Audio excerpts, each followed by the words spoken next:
this is a tale as old as time, I guess. People struggle for power, and there is a malfunction in the system, and something happens.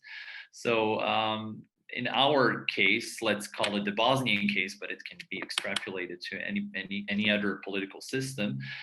We usually go out and vote for people who are celebratory ethnic warriors who promise you this or that, who will not raise your wages necessarily or improve your lifestyle in the country, but they will make you a proud XYZ fighting for your national rights within the multi-confessional state. And this is the ticket they have been writing for years and years and years and years. And 2018 elections happened in our country, and there was this malfunction called COVID-19 that happened in 2020. So all the people that were elected for many, many years, including 2018, for all this populocracies and all these ethnic warriors that somehow shown themselves as true leaders of whatever they are, suddenly failed the test, right? They didn't know what to do. They didn't play the same cards. The game's changed. The players have changed. The circumstances are completely different. So what emerged from this party and political system malfunction, I would call it this way, it's a structural leadership fragility, right? So as you have state fragility, this is a leadership fragility, because people tend to be very strong in winning tickets in 1, 2, 3, 5 different areas and fields, but none of us, both the voters and the people who run for votes, are ready to manage crisis as such. So if you have this structural leadership fragility combined with this COVID-19 vaccine diplomacy and every other possible developments that have, unfolded in the past 18 months, then you have a strong state capture, because guess what? People who are voted in the office will not resign because they're incompetent in managing the crisis now. So what happens then is that they pretend that they can do it well. And because there is no legal framework for them to work and operate in crisis, or how to manage their powers and so on and so forth, they tend to sort of group themselves, which opens up, spaces for corruption, for networks that are illicit, for other types of cooperation. You guess what I'm going to say.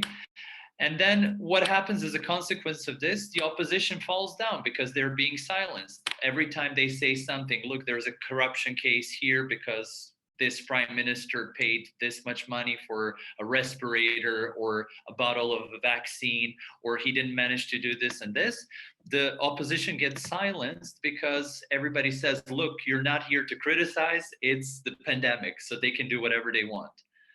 So there you have the second consequence. And the third one, which is the most unfortunate one, is that the big players like the EU, like the big players who can actually provide certain vaccines at this point, it could be anything else, any incentive we can think of, are only talking to the government people, because this is a state-to-state interaction. So this legitimizes them externally even more, which brings us to complete system failure, which started with a small malfunction, which started in 2018 in my country, when we went out and we voted in people who are not able to manage what suddenly happened to us. And nobody, not even now, is thinking about factoring this into the next elections. What if another crisis reemerges? It doesn't have to be a virus. It can be economic, it can be security, it can be anything else. It's just simply something that we don't factor in when we go out and vote. And this malfunction produces leaders that are not fit to govern in the crisis period. And during the crisis period, they're reinforced by themselves because they don't want to resign. The opposition gets silenced, and all the other external action and factors are legitimizing their position, which is terrible. This is a complete system meltdown. Thank you very much. COVID as malfunction, leadership fragility, incompetence, corruption, opposition failing to be able to get their voice out there because there's a systemic failure.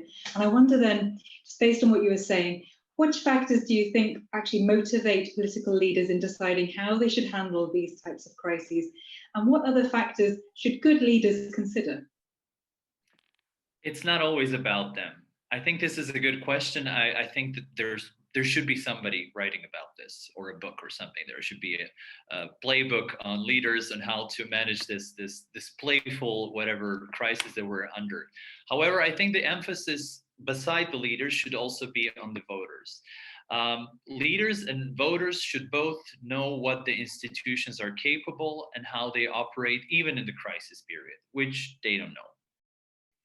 Voters and leaders should know what the public contestation fields are, because some people are fighting for the public health, some are fighting at the same time for anti-corruption, some are fighting for the rule of law, some are fighting for the personal freedoms. I can't get out because it's pandemic, there's a martial clock, and so on and so forth. So it's becoming contestations of different fields is becoming diverse, and nobody knows what they're fighting for. On top of this, I think that we should have alternative sources of power. There should be some pressure. There should be some way of getting people voted out of the office, which in my country doesn't exist. It can only happen during the election time. We have no extraordinary elections. We have no external pressure that would benefit anybody in from making the point that they want to make when the democracy is in crisis or anything else. And then I think that the last one, but probably the most one, we should have performance-oriented demand, which is followed by performance-supported requests of the politicians and the leaders that actually are capable of listening and readapting their political narratives and the discourses to what is actually happening, rather than anticipating what they think might benefit them for the period when the crisis is over or when it ends in the near future. So I don't know if this answers completely the question, but I think there are traits that need to be taken into account, more so on the voters' side and less so on the leaders' side, because they are the ones who are adapting and serving the public and not the vice versa.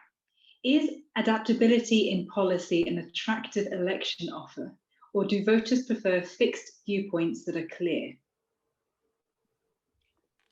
I'm going to start with a cliche. We can't generalize, but in the countries that we are talking or living in, I'm talking from my own perspective, as Camilla at the beginning said, we're all here in private capacity or talking from the countries that we operate in.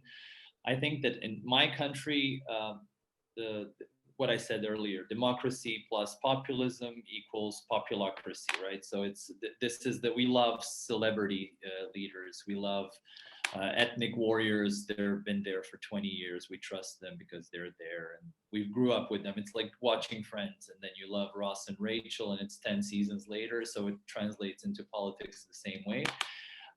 However, the issue here is that do we prefer consistency? Yes. Do we prefer adaptability?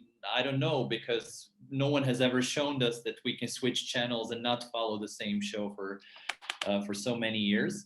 But I also believe that, so nobody has shown us the alternatives. And the second thing is that our voters tend to believe what people who have been so long in power tend to say to them, this is important for you.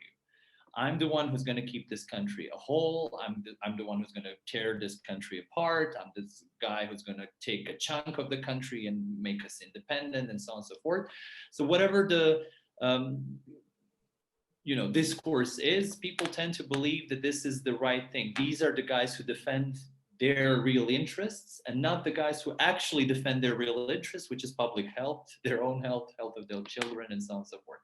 So I would consider and urge the voters, those who are watching and everybody else, just to consider to factor in some managerial skills and experiences and adaptability next time they go out and vote for somebody else.